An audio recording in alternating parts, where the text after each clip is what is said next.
నోటీసులకి స్పందించకుండా ఆయన తప్పించుకుని తిరుగుతున్నారు. ఆయన ఒక్కళ్ళే గారు, మిగతా చాలా మంది కూడా విచారణకు రమ్మంటే రాకుండా తప్పించుకుని తిరుగుతున్నారని చెప్తున్నారు. పోలీసులు ఆ విధంగా వాళ్ళు పట్టుకోలేకపోతున్నారా, లేకపోతే ఏంటి అసలు? అంటే చిత్తశుద్ధి లేదా పోలీసులు వాళ్ళకి అరెస్ట్ చేయడానికి కానీ వాళ్ళు పట్టుకోవడానికి కానీ, లేదంటే వాళ్ళు తిరుగుతున్నారు? ఏంటి సార్ అది?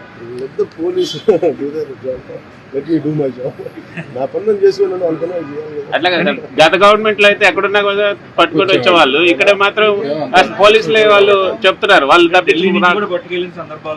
సందర్భాలు ఇలా అనిపించట్లేదు. ఇప్పుడు చంద్రబాబు గారి మీద నందిగామలో దాడి చేసిన వాళ్ళు సింపుల్ గా కోర్టుకు వెళ్ళి వచ్చి మేము బయటకు వచ్చేసామని చెప్పి కాలర్ ఎగరేసుకునేటువంటి పరిస్థితి కనిపిస్తా ఉంది. ఎక్కడ లోపం ఎక్కడుంది? వాళ్ళంతా పోలీసులు కళ్ళు కప్పి వాళ్ళు అంత ఇదిగా తప్పించుకోగలుగుతున్నారా? లా అండ్ ఆర్డర్ హోమ్ నేను ఆల్రెడీ చేయట్లేదు. సో మీరు అడగాల్సింది కూటమి ప్రభుత్వం కాబట్టి మీరు పంచాయతీ రాజ్ గురించి అడిగితే నేను చెప్పగలను.